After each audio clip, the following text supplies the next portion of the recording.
समय आता है तो दुर्गा जी की जब मूर्ति लाते हैं तो उसकी स्थापना कौन करता है बताओ? भूमिका करता है क्या? कौन करता है?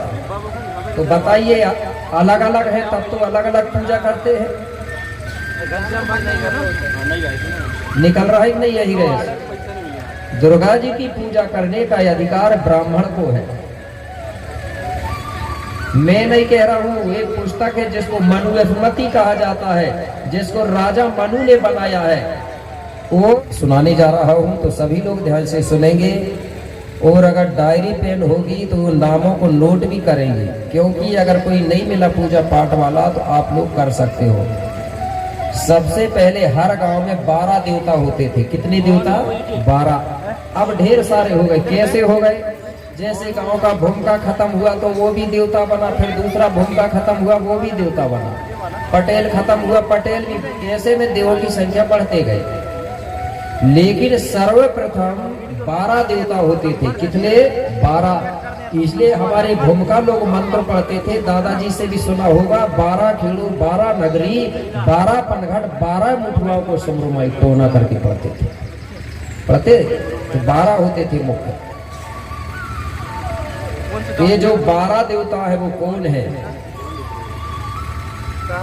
उस समय में ये धरती पर 4 वेद 18 पुराण 6 9 ग्रंथों को SC ST OBC के लोग नहीं जानते थे। इसलिए पूरे समाज के लोग ग्राम के ही देवी देवताओं की पूजा करते थे।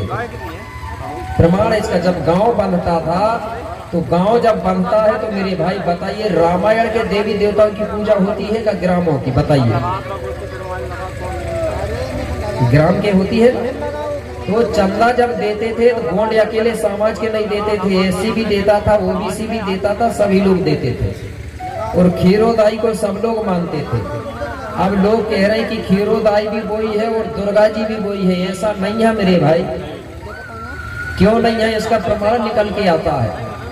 खीरोदाई की पूजा करने का अधिकार चाहे कोई भी समाज को हो कोई भी कर सकता है, कर लेता है। और अधिकतर भूमिका करते हैं। खीरोदाई के नाम पे जवारे बेचते हैं, तो बताइए जवारे की पूजा कौन करता है? भूमिका करता है ना। लेकिन जब दुर्गा जी का समय आता है तो दुर्गा जी की जब मूर्ति लाते हैं तो उसकी स्थापना कौन करता है बताओ? भूमिका करता है क्या? कौन करता है? तो बताइए, अलग अलग है तब तो अलग अलग पूजा करते हैं। निकल रहा है कि नहीं? यही गए। दुर्गा जी की पूजा करने का अधिकार ब्राह्मण को है। मैं नहीं कह रहा हूँ, एक पुस्तक है जिसको मनुस्मृति कहा जाता है, जिसको राजा मनु ने बनाया है, वो उसमें लिखा है दुर्गा जी, राम, लक्ष्मण, भरत, ब्रह्मा, विष्णु, इनकी पूजा करने का अधिकार सिर्फ ब्राह्मण को है। SC ST OBC के लोगों को नहीं है। तो अंतर हुआ कि नहीं? खीरोदाई की पूजा कोई भी कर सकता है। चमार हो, नगारची हो, बसोर हो, कोंड हो, लोहार हो, कोई भी हो, यादव हो, कोई भी कर लेता है। उसमें कोई परहेज नहीं है। लेकिन दुर्गा जी में परहेज है। उसको चाहे तुम कितना ही कुछ भी करो, चाहे तुम तन लगाओ, मन लगाओ, धन लगाओ, सब कुछ करो, लेकिन स्थापन करेगा तो पंडित जी। तो अलग अलग हुई कि नहीं हुई? तो उस समय ये वेद पुराण नहीं थे। उस समय के ये देवता है गोंडों के देवता। और गोंडों के देवता कभी बाजार में बिकते नहीं है। अगर खीरोदाई बिकती होगी तो हाथ उठा के बता दो। नहीं बिकती। मुठुआ बाबा बिकता है क्या बाजार में? मिलता होगा तो ला देना मेरे लिए। बिकता है मात्र शक्ति? अच्छा, खीरोदाई बाजार में बिकती नहीं है, लेकिन दुर्गा जी बिकती है कि नहीं? बताओ हाथ उठा के। बिकती है ना। तो हमारे देवता कभी बिकते नहीं है, इसलिए अभी तक टिके हैं। जो बिकता नहीं है वही टिकता है। तो हमारे देवता जब बिके नहीं है और उन्हीं देवताओं को पूजन वाले आज बिकाए रहे हैं। बिक रहे कि नहीं बिक रहे हैं? तुम्हारे देवता कहते हो हम तो जीवन नहीं बिके और हमारे भक्त बिक रहे हैं। हमारे देवता ईमान के पक्के होते थे, लेकिन आज के घोड़ ईमान के कच्चे हो गए। इसलिए मेरे भाई, हमको कभी बिकना भी नहीं चाहिए। हमको हर हमेशा हमारे देवताओं जैसे टिकना चाहिए। अरे आज प्रोग्राम सुना। तो मैं वही गाथा सुनाने जा रहा हूँ कि ये खेरोदाई कौन है। तो आप सब लोग बड़े ध्यान से सुनेंगे और याद भी रखेंगे और अपनी डायरी में नोट भी करेंगे, क्योंकि ये गाथा आपको दूसरों लोग नहीं सुनाएंगे, सिर्फ सुनाएंगे तो गोंडी भूमिका गोंडी गुरु ही सुनाएंगे। तो सभी लोग ध्यान देकर सुनेंगे। मैं वही गाथा सुनाने जा रहा हूं। कैसे?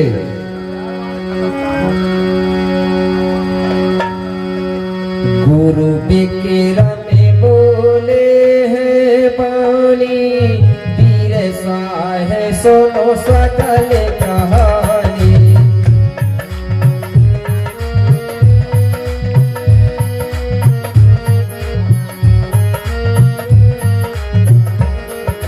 गुरु बिकिरा में बोले हैं पानी, पीर सा है सुनो सकल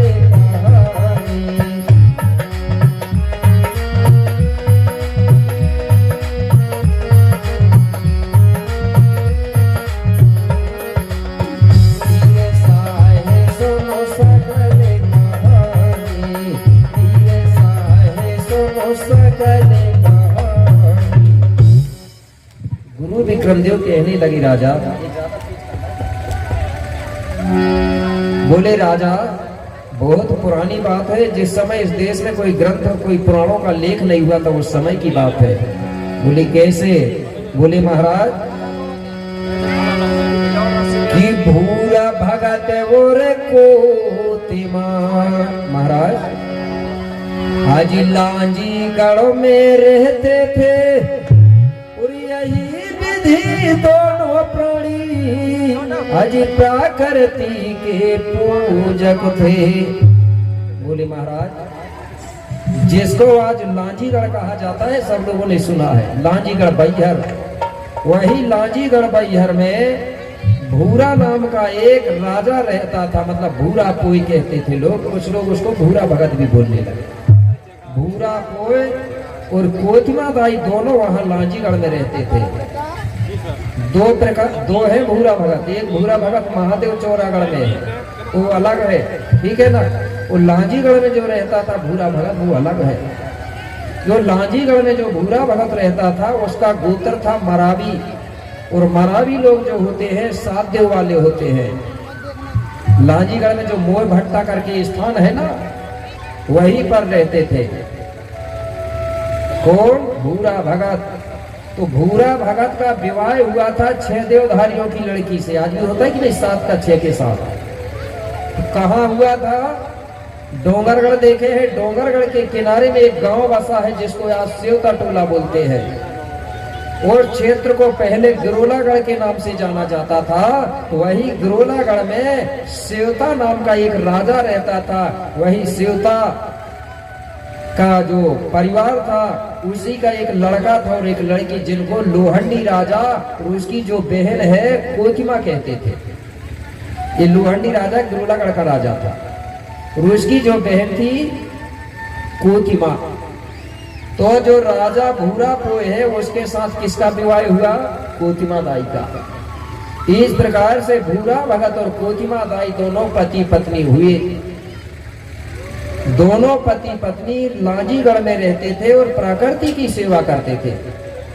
अब सभी जान लगे ना प्रकृति का मतलब क्या होता है। प्रकृति मतलब पेड़ पौधा, धरती, जल, वायु, अग्नि, आकाश, प्रकृति शक्ति है, इनकी सेवा करते थे दोनों। प्रकृति की कृपा से लांजीगढ़ में धन दौलत भरपूर था, चोर चंडाल नहीं थे, सब लोग सुखी थे, कोई दुखी नहीं था, सब लोग हिलमिल के रहा करते थे और प्रकृति शक्ति के गीत गाते थे, अपना मनोरंजन करते थे। तो मैं गीत तो नहीं सुना रहा हूं क्योंकि अब मैं तो गीत बताया हूं, ठीक है ना। तो धीरे धीरे समय बीतते जा रहा था। कुछ दिनों के बाद में प्रकृति की कृपा से जो कोतिमा दाई है उसने क्या किया, अपनी कूख से समय समय पर संतानों को जन्म दिया, बच्चों को जन्म दिया। कैसे? काछू देले पादे कोतिमा दाई,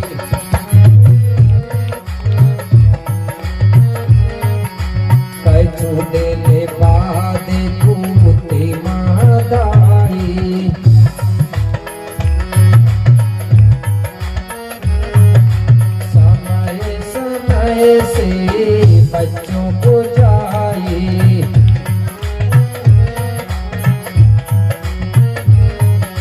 समय समय से बच्चों को जाए, बच्चों को जाए।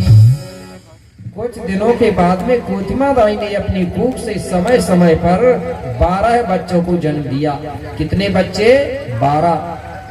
तो 12 बच्चों में से मेरे सगा जनो कि लड़की पांचों 7 थे भाई, और यही विधि 12 सगा कहाई। जिनमें से 5 लड़कियां थी और 7 लड़का थे। इस प्रकार से लड़का लड़की भाई बहन 12 हुए। तो जिसको अगर लिखना है तो ये नाम लिख लेना, यही सबसे पहले खीरों के देव बनते हैं। लड़कियों के नाम है पंडरी दाई, लिखेंगे कोई? पंडरी दाई। दूसरी लड़की पुंगुर दाई, मुंगुर दाई, कुशार दाई, और सबसे छोटी लड़की का नाम था चुंडोर दाई। चुंडोर यानी होता है गोंडी में छोटी। आज भी छोटी लड़की होती है तो उसको बोलते हैं ना छोटी छोटी करके सबसे, तो गोंडी में बोलते थे उसको चुंडोर, मतलब छोटी भाई। ये 5 लड़कियां थी, पंडरी दाई, पुंगुर दाई, मुंगुर दाई, कुशार दाई, चुंडोर दाई। अब ये 5 लड़कियों के 7 भाई थे। तो सबसे बड़ा लड़का जो था उसी को कहते थे भीमाल। क्या बोलते थे? भीमाल।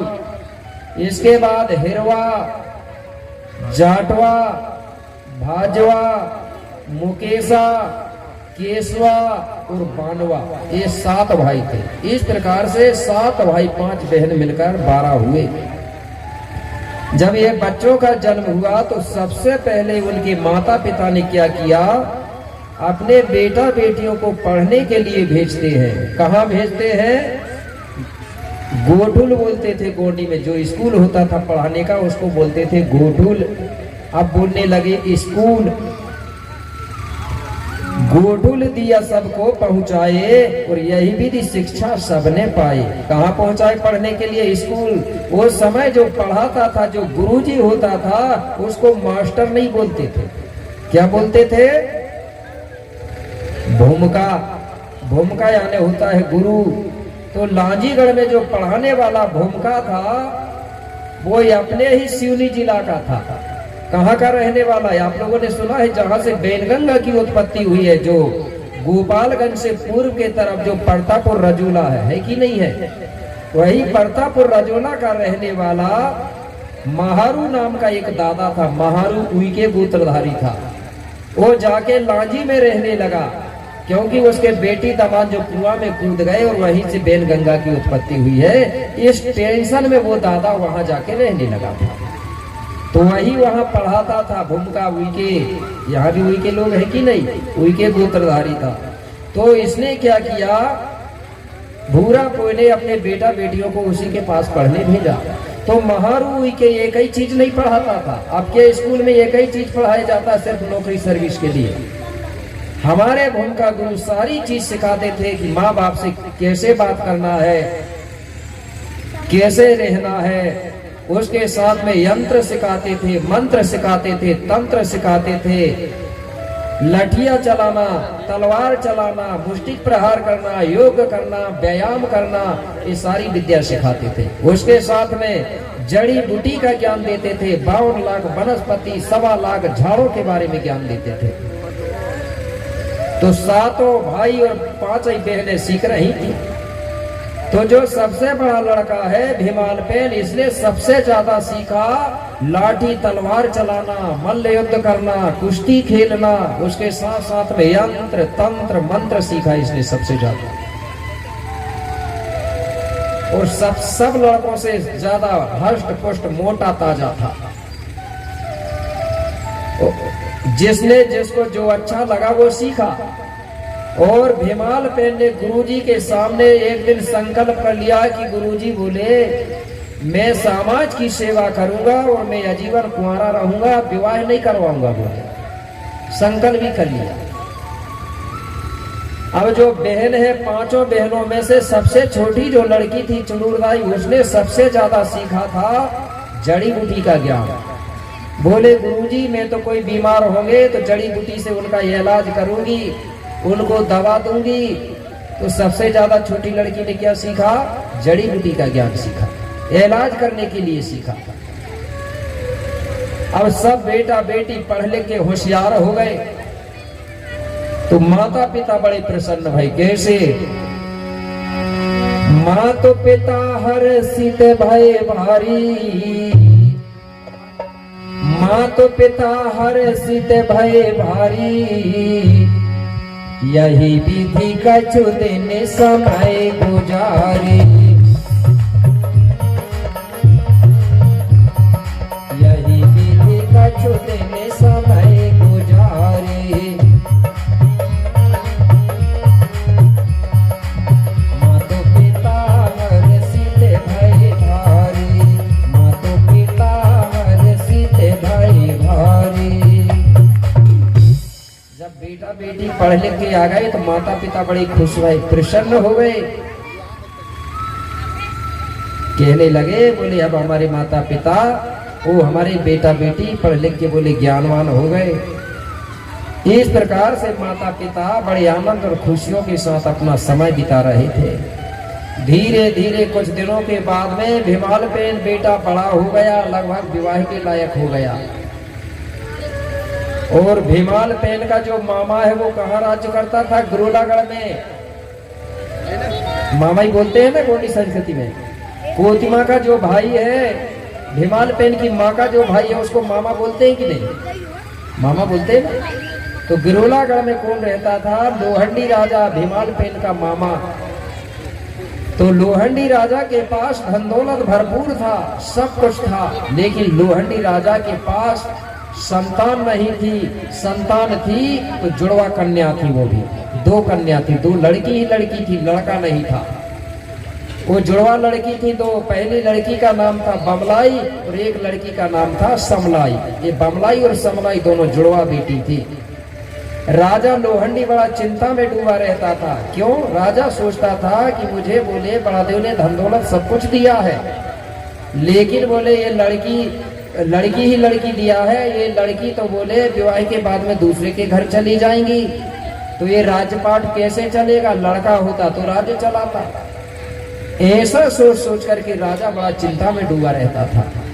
एक दिन गांव के लोगों के साथ बैठा हुआ था और चर्चा कर रहा था। बोले मुझे बड़ादेव ने लड़की दिया है, लड़का नहीं दिया है, मेरा राज्य कैसे चलेगा? गांव के लोग कहने लगे, महाराज आप इतनी चिंता क्यों करते हो? बोले हमारी गोंडियन समाज में तो वो व्यवस्था है, जिसकी अगर लड़की भी रहती है तो फिर भी उसका राज का संचालन हो सकता है, राज चल सकता है। बोले कैसे चलेगा? बोले महाराज तुम्हारी 2 लड़की है ना, बमलाई समलाई। बोले जो बड़ी लड़की है बमलाई, बोले उसके लिए घर लमसेना ले आओ, बोले घर दमाद, वो चला लेगा राज। बोले बात तो सही है, लेकिन मुझे बोले लड़का देगा कौन? अरे बोले महाराज कहीं भटकने की जरूरत नहीं है, तुम्हारी जो बहन है ना लांजी में, उसके 7 लड़का है बोले, तो तुम्हारी बहन से 7 में से कोई भी एक लड़का मांग लो, बोले 7 में से एक जरूर दे देगी। बोले तुम्हारी बहन बहुत अच्छी है, मना नहीं करेगी। बोले राजा को बात तो समझ आ गई। राजा कहने लगा बात तो सही है, दूसरे का लड़का को काहे को लाऊंगा? बोले मेरी बहन का लड़का आएगा, राज्य करेगा, खाएगा। ऐसा करके राजा को ये बात पसंद आ गई। और आज भी हमारे समाज में जो मामा फुआ के बेटा बेटी होते थे विवाह करते कि नहीं? बताइए कि भाई बहन तो नहीं लगते आपके घर। गोंडी संस्कृति में मामा फुआ के लड़का लड़कियों का विवाह होता है, हिंदू संस्कृति में नहीं होता। हिंदू संस्कृति में भाई बहन होते हैं, इसलिए गोंड हिंदू नहीं है, आपको बनाया जा रहा है। जैसे कि गोंड यहाँ गोंडों का मतलब जो नाम निशान है वो खत्म हो जाए, आदिवासी कोई बचे ही ना। तो मामा फुआ के लड़का लड़कियों का विवाह होता है कि नहीं? क्योंकि उनके गोत्र भी अलग होते हैं और देव भी अलग होते हैं। नहीं तो कई गोंड लोग कहते नहीं हम हिंदू धर्म को नहीं मानते। जबकि तो मेरे भाई राजा को ये बात तो पसंद आ गई। राजा कहने लगा ठीक है, तो बोले एक काम करते हैं, तुम लोग तैयार हो जाना। बोले 1-2 दिन के बाद में बोले हम लांजी चलते हैं। 1-2 दिन के बाद में राजा तैयार हो गए।